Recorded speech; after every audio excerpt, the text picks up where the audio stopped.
Good morning, babe. How is morale there in Texas? Well, morale's good here because I'm in my house. So I woke up, had a little coffee. So morale's just great here. Now, once I get up to the Star where the Cowboys practice facility is, it might be a little different. What did you take away from yesterday's game? It was a very strange game. And one thing, the Cowboys have always been ready to play under Jason Garrett. I can only think of a couple of times where they came out, and just didn't look like, I don't want to say themselves, but for lack of a better word, didn't look like themselves. Happened a couple of years ago in Denver where they just kind of failed to show up. But it hasn't happened under Jason Garrett's watch.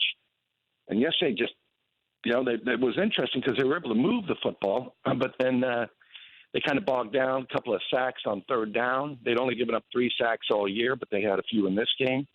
And then obviously the turnovers and the early turnover. They had, Dak Prescott's got Amari Cooper deep and the ball bounces off his shoulders and Green Bay intercepts. They turned that into a touchdown. So just kind of was a strange feeling game, including all the way to the end. I mean, they're down 31-3 with 3 minutes and 30 seconds to go in the third quarter. I mean, if I was a fan, I'd have been long gone.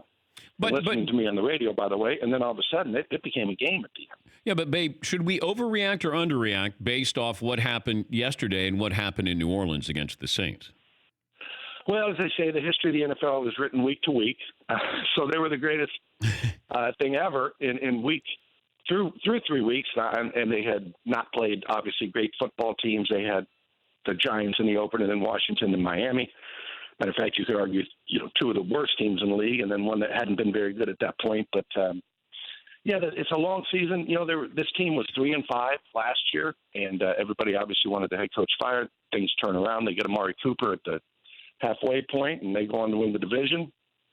So I've been around it long enough, obviously, that I just know it's a long season, and things that you think in the first half of the season that for a fact become non-facts by the second half of the season. People turn things around, and they had played, really good defense, and they've got good defensive players, but they kind of got gashed on the ground a little bit yesterday by Aaron Jones in the running game. I mean, you expect Aaron Rodgers to do his thing, but I don't think they expected Aaron Jones to go and average 5.5 yards a carry.